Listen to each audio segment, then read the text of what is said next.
Brodes Media.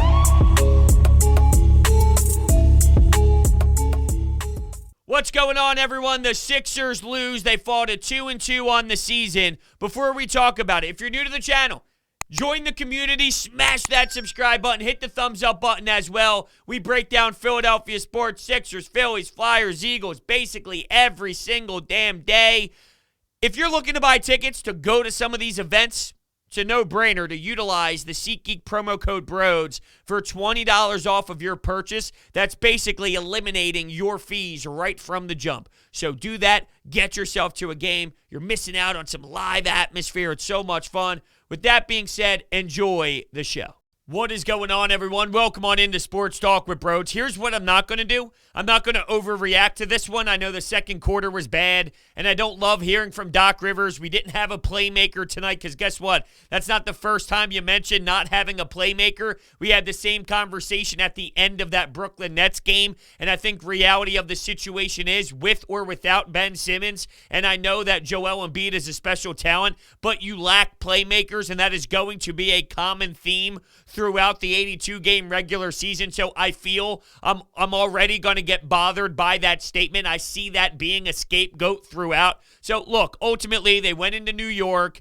They did not have Ben's perimeter defense, which we knew would be problematic throughout regular season action, and that sure showed while Kemba Walker was making all types of threes. Think about the difference in size, right? Think about the difference in their ability to knock down over 62% from three in the first half. You know, while they were just making their shots and cashing in, there's a big difference when that piece for the Sixers is on the floor and not. But look, it's just one of those nights where Joel Embiid only took 7 field goal attempts. That's not what you need. Of course, he went to the free throw line, so it's not as if that's all, but at the end, he was 2 for 7 from the field. He did not hit any in the first half. I will admit, though, that it does look a little awkward. He doesn't look fresh, and we also understand that there's an issue with his knee at the same time, so the correlation is clearly there. The style of offense, though, like I wonder, is he emphasizing so much about being this passer now where I thought the first quarter there was stellar defense played, even though Doc said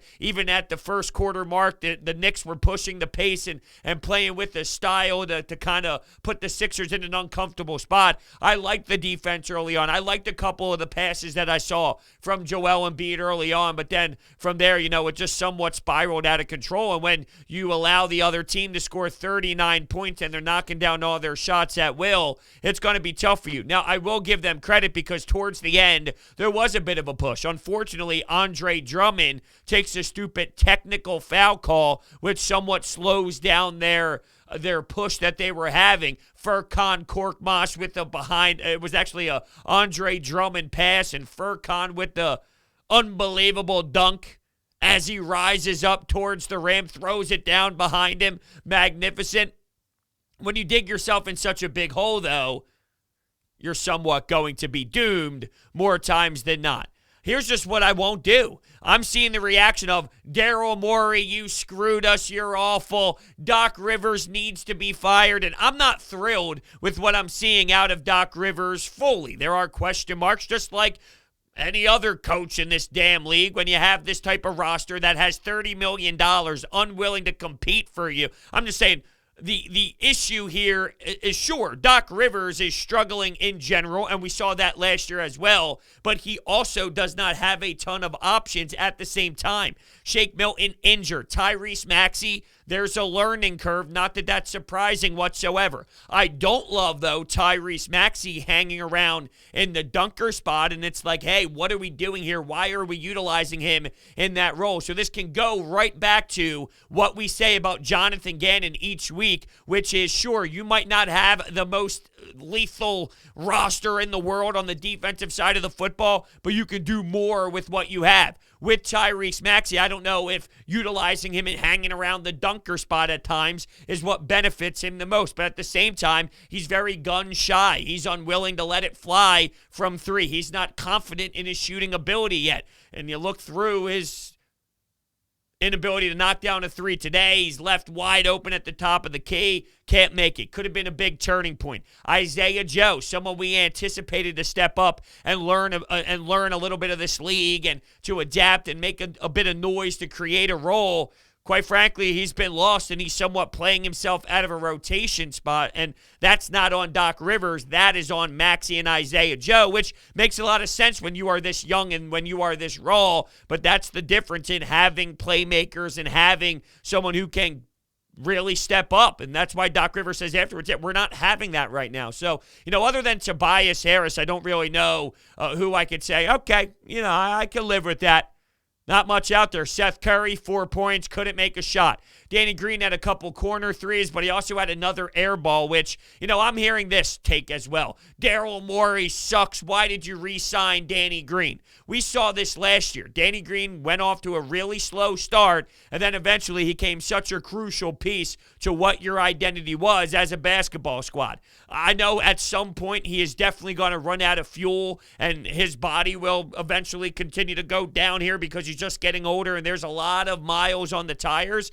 But I could say that last year he went through the same exact path. Slow start, figured it out, got his legs underneath of them. Now, the difference is the excuse in last year was they played in the bubble. He won a championship with the Lakers, and it was a very quick turnaround. This past offseason, there was more time for him to kind of regroup and get back into a rhythm here without such a weird, unique circumstance that we saw this past or 2 years ago, I should say, with the bubble compared to this past offseason. But, yeah, it's clear when you watch this basketball team that there are a little bit of some issues. And I apologize. My phone is just buzzing insanely, so I want to make sure that it's nothing crazy. Okay.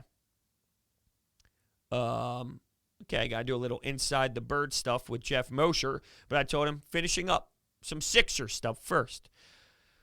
Yeah, that second quarter, though, it was a little bit wonky. The up and down and the turnovers. Drummond gets a rebound, and he's looking to make an outlet pass up the floor. Instead, it gets picked off real easily. Here comes the Knicks the other way. They played with a lot of energy. They played with a lot of pride, a lot more pride than the Sixers did, even though the Sixers did make some noise late ultimately. It was more than just that second quarter. I thought the pace was in favor of the Knicks after that too, even though there was a surge by the Sixers. At some point, it's the NBA, and when you put yourself at such a disadvantage, it's going to be very difficult for you to climb yourself out of it. So going to Tobias, he was just shy of a triple-double. He had 23, 9, and 9. There was some defense at times that stood out to me. But there were also some things like Embiid, right? Why is he playing late? Why is he in that basketball game when we know that there's some issues and some discomfort with his knee, and he's out there when they're already down 20-something points? Just wave the white flag. Let's move on to the next night. It's game 4 of the NBA regular season. I do feel the overreaction. I do see that Sixers Twitter is back. I think it's pretty obvious. We can all sit here and say that this team is not a finished product and it's not an NBA caliber team, NBA championship caliber team, but we didn't need to see this game for you to know that. We knew that by just looking at the roster heading into the season. That's why in this league, we basically know the handful of teams that have a legitimate shot at the end of the season. The Sixers don't. There will be hiccups. There will be flaws. There will be bad fourth quarters. And right now, Joel Embiid is having a tough time with all the pressure on him. That mid-range jumper is just not falling. And you could yell all you want, oh, go in the low block, post up. He does post up, but when he also does, you see that the Knicks were swarming him, making sure that the ball comes out of his hands, which is when he was finding his teammates. Teams aren't going to allow that to happen, especially when you're surrounding him with just basic standard shooters. When it's Seth Curry, Danny Green, and I know Seth Curry can drop 20-something points in the first quarter like he did the other night. What was it, 26 points or something? But at the end of the day, that's not sustainable, and he's a hot shooter, and he can definitely let it fly. And when he's confident, he sure is damn confident. At the end of the day, though, if I'm the opposing team, Danny Green taking a 3, Seth taking a 3, Tyrese Maxey, Tobias Harris, I'll allow them to try and will their way to victory over Joel Embiid any day of the week. It is a little bit concerning, though, that he's not able to drain those shots. He doesn't look comfortable with that mid-range game, and that's what really helped him out last year, where that's where it began. Pick your poison. Instead, here I'm watching him try and have his back to the basket, do a little shimmy. He gets the ball, he's facing up. Then he tries to do a little shimmy and kick it back out at the top of the three-point line. And I believe it was Kemba Walker who was right there. It went right into his hand. And there goes the Knicks the other way. So, it was just bad basketball. And I just wonder, is there too much emphasis on let me be this point center? And I know that you have to stress it to get better at it. And he's clearly way better than he ever was right now in the passing game. But I don't want it to be such a crucial mindset, especially without Ben Simmons, that it takes away from what he was so good at last year and how that really established his offensive identity last season. Ben Simmons never lost to the New York Knicks, and that was definitely the graphic that was flying around town. You lost a lot perimeter-wise. See, last game, or 2 games ago, I should say, against the Brooklyn Nets, when it was the fourth quarter and they could not operate offensively and they scored 1 point due to a free throw with 5 minutes and 33 seconds left in the action, I didn't feel that the difference was Ben Simmons or no Ben Simmons because he actually hurts you in that offensive set, half-court set, slowed-down game. Here, though, up and down, fast pace, running back and forth. This is the style of play that actually would benefit a Ben Simmons. So, yeah, today I thought that was something that would hurt you, and quite frankly, it did. Ben Simmons helps you win regular season basketball games. That is the truth. I don't see this team winning 53, 54, 55 regular season games without him if you are going to continue down this road. Now, the latest on Ben Simmons is he's working on his mental health and he's working on that side of things, and the 76ers are working with him to get better and to have a better mind and a clearer mind, and they're no longer finding him, and that's fine. The Sixers have their message. We want him back. We want him to be here, whether that's because they actually want him on the court and they want to pursue this run again with him, or if it's just to get him back on the floor so then eventually they can trade him when the trade deadline comes around, because Daryl Morey made it very clear with the 97.5 The Fanatic interview with Mikey Miss. Ben wants to be traded, and I will trade him as long as the proper compensation is back in return. But I heard Allen Iverson make a fantastic statement where with Ben and the fans, it's, if you're one of us and you're riding with us, then we have no issue with it. It's when you kind of turn your back and you're not a part of this lifestyle, when you're not a part of this crew, when you go out there and compete and we feel you're one of us, then it's a different vibe. It's kind of when you turn that back, and I'm paraphrasing, but that was the message that AI sent, and it couldn't have been perfectly said any better. That was it. He nailed it 1,000%. You know who fails sometimes? Joel Embiid. You know who rides with us, though? Joel Embiid. You know who fails sometimes? Tobias Harris. You know who rides with us, though? Tobias Harris. I think Toby's game's going to get lost in the sauce a bit, but that's what happens when you allow 39 points in the second quarter and when you kind of, have that type of effort. I was hoping and praying that Niang could make a couple shots. He had a nice drive to the basket late. I thought, okay, look, the Sixers have blown leads in the past. Who's to say the New York Knicks are ready to win baseball games? I always mention you need to learn how to properly win. You need to learn how to put away teams. I don't know if the Knicks are in a position right now to fully know. And this one game they did, but over an 82-game sample size, there are going to be hiccups along the way. And as the Sixers continue to creep back in, I did think, the Knicks could lose this game. I mean, they're better than they have been over the handful of years that we've witnessed them be in the dumpster, but they're still not this ultimate franchise where they're just unstoppable. I like Julius Randle's story. Kemba Walker is what he is. They're nice players. They play with some attitude, though. And I think you basically saw that today. All free throws for Embiid with his points in that first half. You can't win like that. You just can't. You can't win like that. I thought he was settling for some shots. He just never got himself into rhythm. He looked slow. The broadcast mentioned that he looked out of shape. I don't know if it's out of shape. I just think his knee is really bothering him already. There's a reason why the other day Joel Embiid made this statement of, I probably shouldn't have played, which is very concerning considering we're 4 games into the season. And if he has to take a seat down and has to sit down for a little bit of time, that's going to be troublesome.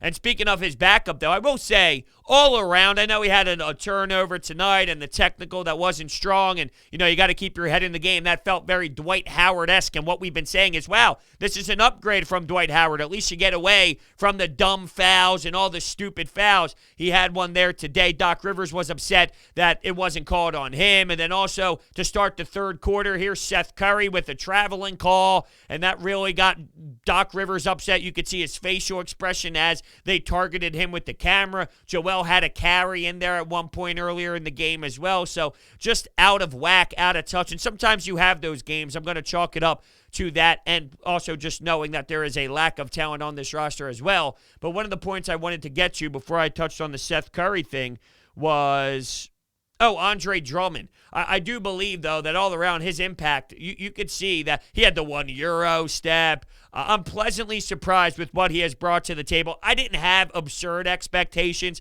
I didn't have wild expectations. And not that he's anything like, wow, this guy is just so damn special. I don't want to take it to that level. But he's strong. He's strong. It seems like every year we get to at least say, well, this is the best backup that Joel Embiid's ever had. Every single season. Once it was Amir Johnson. It was Mike Scott playing the 5. We have witnessed a little bit of small ball, specifically against the Thunder, with Niang playing the 5. Not my favorite concept in the world. Of course, it's very matchup-based. Every season we continue to at least grow in that area. Maybe one of these years we'll land it, and maybe it's Andre Drummond who is trying to prove himself his worth in this league still. And he does play tough, and he does grab some rebounds, and he's hard-nosed, and he makes some phenomenal passes out there. Has his hiccups along the way, though. That's inevitable. That's absolutely going to continue to happen. That's why he's where he is in his career right now, but yeah. And going back to Maxey, I mentioned the dunker spot. I also brought it up here as well, where running with the second team, having the ability to kind of run that offense at times, I think that does him better than, like I said, kind of hanging around doing nothing with some of these starters. You get him to run that second unit, but I wonder, what is his role going to be with Shake Milton? Look, I like Tyrese Maxey, but he is afraid to shoot it at times. He's scared to let it fly with catch and shoot, and yeah, he's just growing. He's growing, and that's fair. He's going to grow. If you ever anticipated him to just walk in, and because that's what happens, right? You watch him. What was that game the other year? Was it last season where it was in Cleveland? There were a lot of guys not available due to COVID-19 issues. I think it was Cleveland. Was it Detroit? Was it Cleveland? I forget which team it was against. But basically, everyone's talking about, oh, man, look how many points he's got. That's all great and dandy. But over an 82-game sample size, he's going to have a lot of mistakes. He's going to have a lot of confidence issues. He's not the best three-point shooter in the world. And you're basically seeing that play out. But it doesn't mean he doesn't deserve playing time. He absolutely does. Just recognize that as a fan watching them play.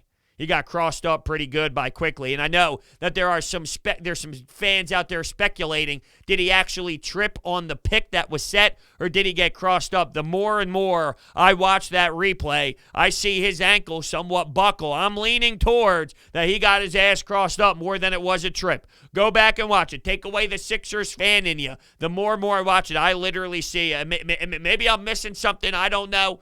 Maybe I'm missing something, but the amount of times I'm sitting there staring at it on replay all over social media, it looks like he got crossed up pretty damn good. I saw Furkan get exposed a bunch defensively. He did not have his best shooting day. He missed a lot of threes in there as well, so something just to keep your eye on. He got torched defensively and wasn't able to make it up with his offensive side of the game, but I mean, I can't be... I can't be ridiculous here in terms of what you have on this roster. He seems to feel a little bit more comfortable this season with the rock in his hands. Not that I love it. I don't love it. It's just the fact that it is possibly your best case scenario. Or do you slot him into the starting rotation, take Tyrese Maxey out, and then kind of run from there, and that will get Tyrese Maxey to play more with the second unit and have Furkan. But then it's like, is Furkan really running the point, or do you do a little combination with him and Seth Curry, and how does that work defensively? By the way, it's not as if Tyrese Maxey out there with Seth Curry helps out defensively either, because that is an issue. And here's one name, though, that speaking of defense that just needs to get better on the other side of the floor is Matisse Thybulle. Matisse Thybulle needs to get better offensively. I'm extremely underwhelmed with his lack of growth in that area. And that is something that I've definitely put on the map, knowing how they've operated with Ben, but they don't operate the same way with everybody as they do with Ben Simmons. One of the messages that were consistently thrown his way was, be you, Ben. We don't care if you score or not. We care about team efficiency. Just play the way that you play and get your teammates open looks. I'm telling you, there's a part of this with Matisse Thybulle where it's like, dude, play the way that you play. You're good defensively. That's what you're strong at. That's what you succeed in. Be that player, and we'll be just fine. And I think that you're seeing a lack of the ability to really take that step. That's going to crush you. It really is. All right, let me tell you, before we continue to the Anytime Hotline, about my friends over at DraftKings. The NBA is back, and at DraftKings Sportsbook, an authorized sports betting partner of the NBA, the key to victory is a strong starting five. New customers can bet just $5 on any NBA team to win their game, and if they do, you win $200 in free bets. So why not make your roster Washington, Washington, Washington, Washington, and oh yeah, Washington. DraftKings Sportsbook customers can also get skin in the game with new same-game parlays. Download the DraftKings Sportsbook app now. Use promo code Brodes. Bet just $5 on any NBA team to win their game and win $200 in free bets. If they win, you win with promo code Brodes. This week at DraftKings Sportsbook, an authorized sports betting partner of the NBA. Must be 21 or older. Pennsylvania only. New customers only. Restrictions apply. In partnership with Meadows Racetrack and Casino. See DraftKings.com/sportsbook for details. Gambling problem? Call 1-800-GAMBLER. All right, let's go to the Anytime Hotline. Let's hear the reaction after the game. Here we go. Hey, what's up, bro? It's Ben from BA, and I just finished watching the Sixers game, and I don't know, man.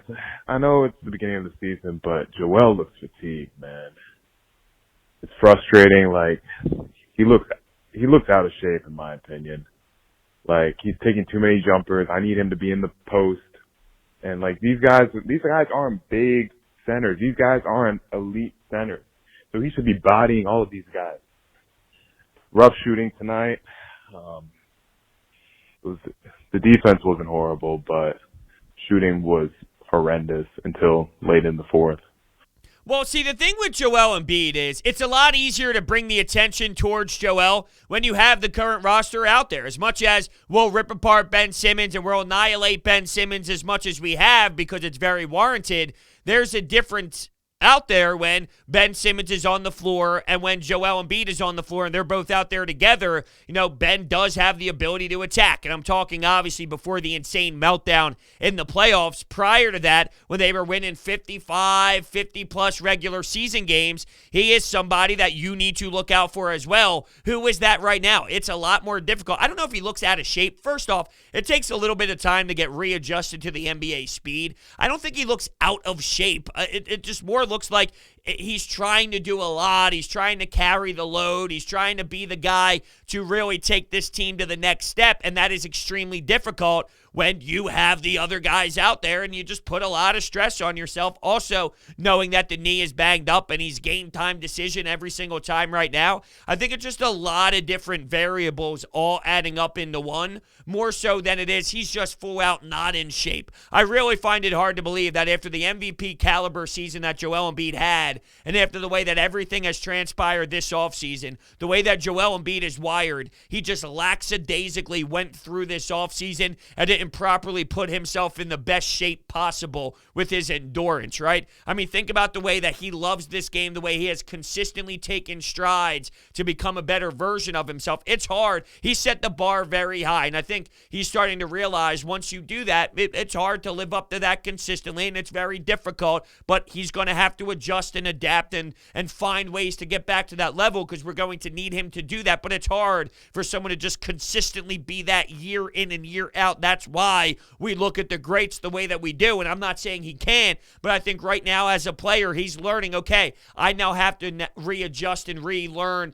and kind of look in new directions on how to make sure I can get back to that level in different ways because teams are going to play me differently now, knowing I took that step, knowing Ben Simmons isn't here. So, I just really really don't necessarily chalk this up to he's out of shape. I think he looks slow and defeated a little bit because he's trying to do so much. And on top of that, he's not 100% right now, which is all playing one major role. So I really do personally look at it as a bunch of different things that all add up to the product that we are witnessing right now.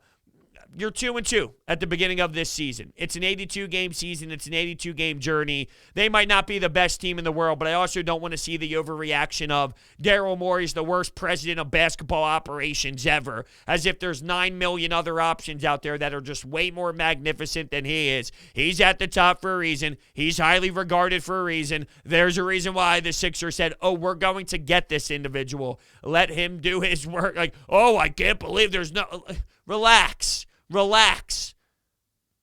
I want to know what president of basketball operations and what GM, after this type of offseason, is going to have every single thing that you want to have right now. It was inevitable that wasn't going to be the case. So just calm down, breathe, and let this thing play out the way that it is going to play out. Sixers Twitter, it's one toxic environment.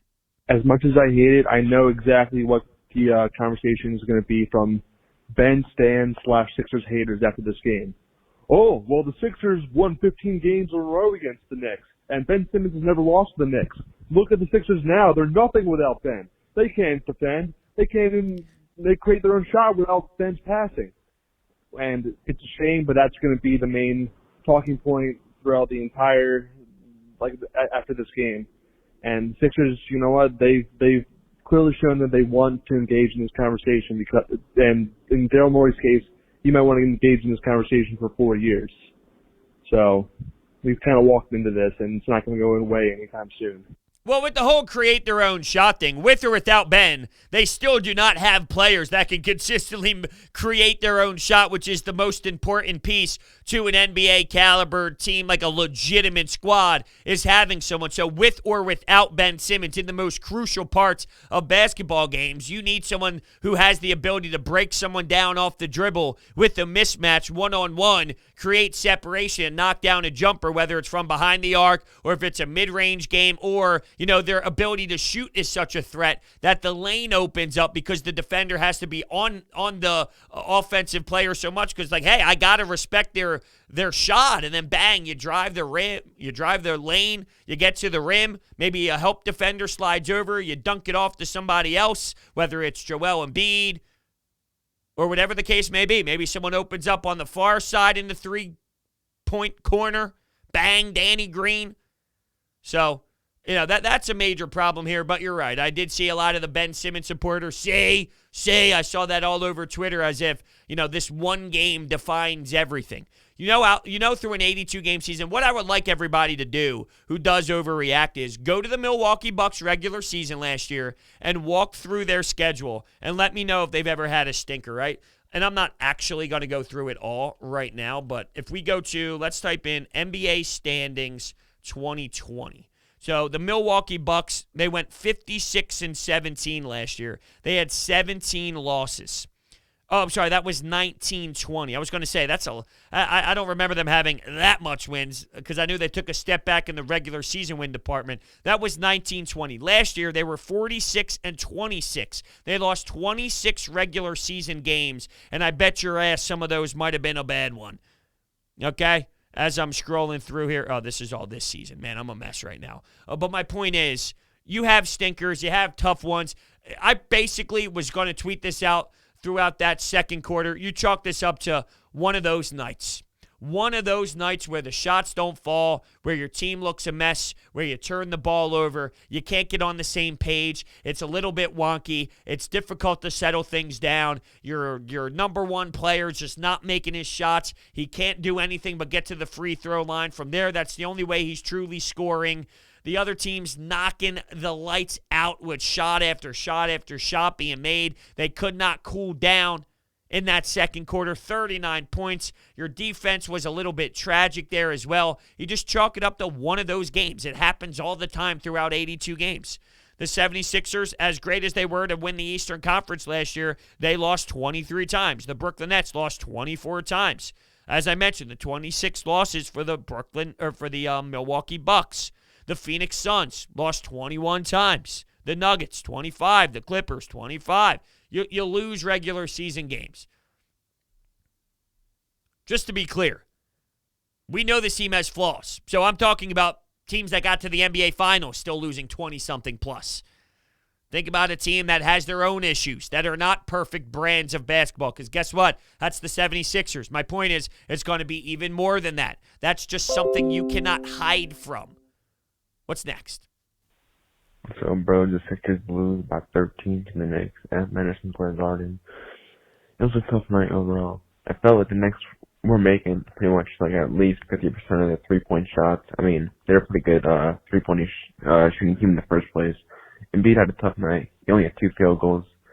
He was going to the free throw line, but I thought personally he shot too many jumpers and three-pointers. Seth Curry couldn't get going. Maxey struggled a lot in this game. But the only player that did pretty good was Tobias. I think he had 23, 9, and 9. Yeah, he was one away from the triple-double, or one away, I guess I should say, in 2 categories for the triple-double. I mentioned some defense as well.